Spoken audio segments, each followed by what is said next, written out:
Assalamualaikum warahmatullahi wabarakatuh.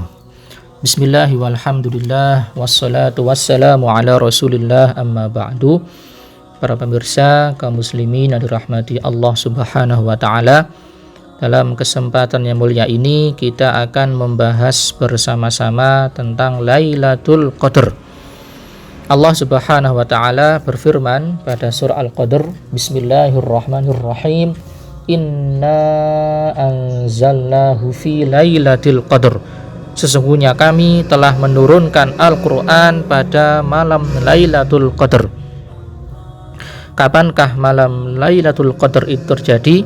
Allah jelaskan dalam surah Al-Baqarah, Syahrul Ramadhan alladzi unzila fihi al-Quran, bahwasanya Allah subhanahu wa ta'ala telah menurunkan Al-Quran pada bulan Ramadan. Artinya bahwasanya Lailatul Qadar itu terjadi pada bulan suci Ramadan.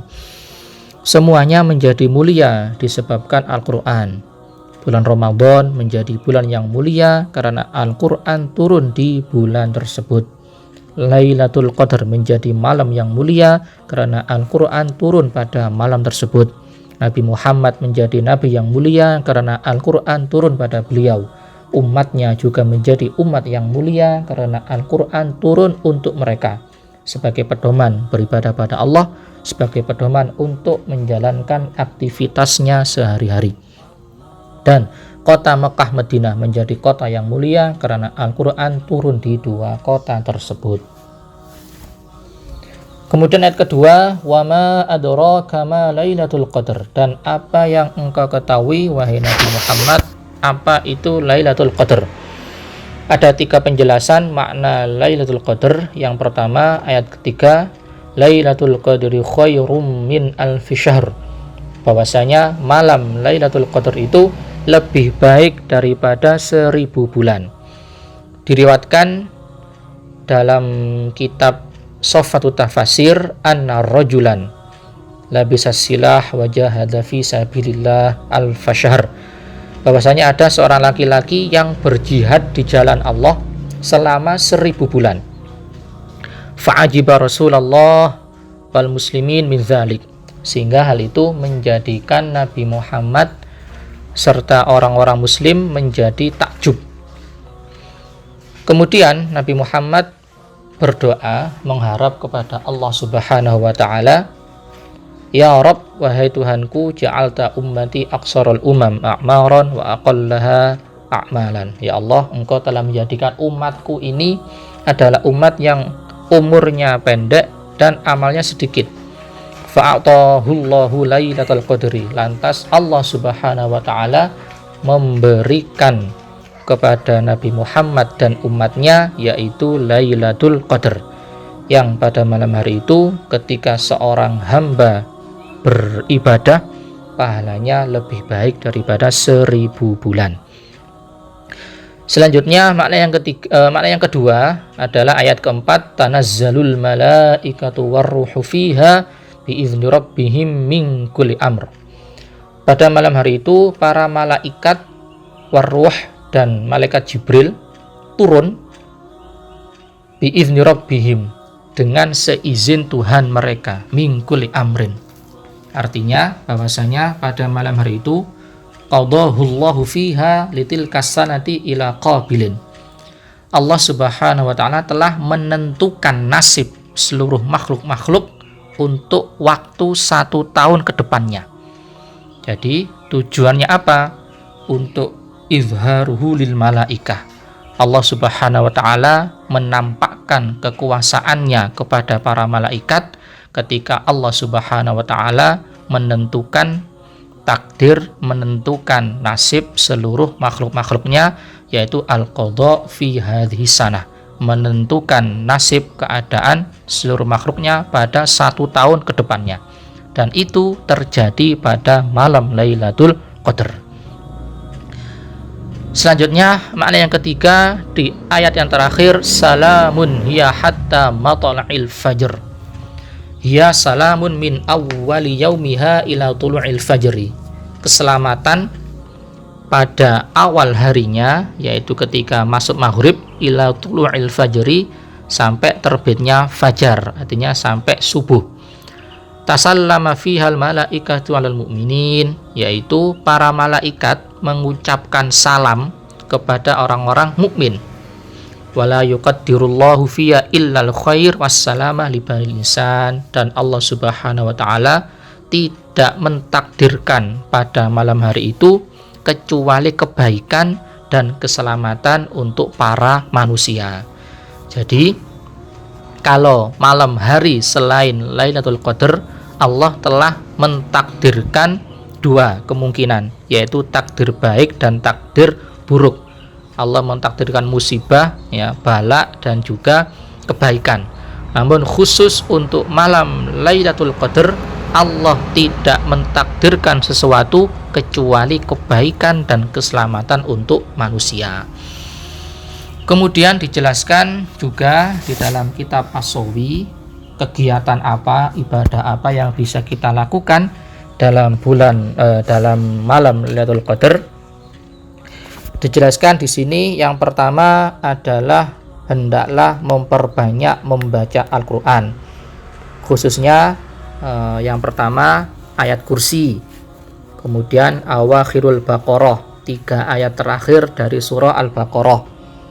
Kemudian hendaklah memperbanyak membaca surah Al-Ikhlas, kemudian membaca surah Yasin, dan memperbanyak membaca istighfar, membaca tasbih, membaca tahmid dan tahlil, dan juga memperbanyak membaca sholawat kepada Nabi Muhammad SAW.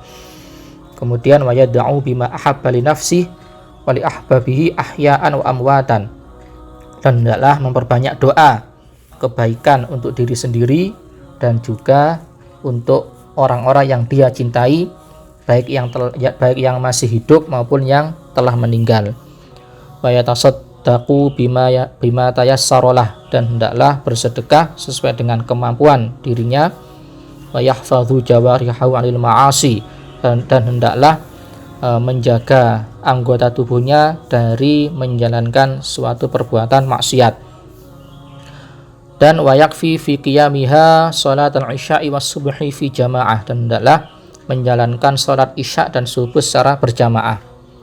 Kemudian wawaroda, ada sebuah riwayat, man shallal maghrib wal isya fi jama'atin faqad akhadha bihadzi wafirin min lailatul qadri, dan barang siapa menjalankan salat maghrib dan isya secara berjamaah, maka sungguh dia telah mendapatkan kemuliaan malam Lailatul Qadar.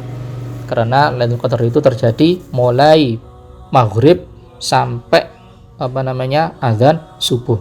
Jadi kalau misalnya seseorang berjamaah maghrib, isya dan subuh, maka dia mendapatkan kemuliaan di sisi Allah Subhanahu wa taala. Kemudian dijelaskan beberapa hadis bagaimana kesungguhan Rasulullah di dalam 10 hari terakhir bulan Ramadan. Dijelaskan oleh Sayyidah Aisyah, anan Nabiya sallallahu alaihi wasallam kana ya'takif al-ashr awakhir min Ramadan hatta tawaffahullah. Bahwasanya beliau senantiasa ya'takifu, beriktikaf pada 10 hari terakhir pada bulan Ramadan sampai Allah Subhanahu wa taala memanggil beliau, sampai beliau wafat. Kemudian dijelaskan juga karena Rasulullah sallallahu alaihi wasallam yajtahid fil ashril awakhir ma la yajtahidu fi ghairi, bahwasanya beliau senantiasa bersungguh-sungguh beribadah pada 10 hari terakhir bulan Ramadan, ma la yajtahidu fi ghairi, yang tidak seperti hari biasanya. Jadi khusus untuk 10 hari terakhir tersebut beliau bersungguh-sungguh berbeda dengan hari-hari selain 10 hari tersebut. Dan selanjutnya dijelaskan oleh Sayyidah Aisyah juga, kana Rasulullah idza dakhala al-ashr al-awakhir min Ramadan shadda mi'zarahu. ketika sudah memasuki 10 hari terakhir bulan Ramadan, syadda mi'zarahu, beliau menguatkan ikat pinggangnya, menguatkan pakaiannya. Artinya apa di sini? Laisa hunaka naumun fil firash, beliau tidak tidur di tempat tidurnya, wa i'tizalun nisa, dan beliau menjauhi istri-istrinya, ya, sebagai bentuk bersungguh-sungguh dalam menjalankan ibadah.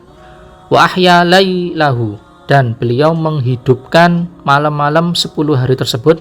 Wa iqadha ahlah, dan beliau membangunkan keluarganya untuk memperbanyak ibadah di 10 hari terakhir bulan Ramadan.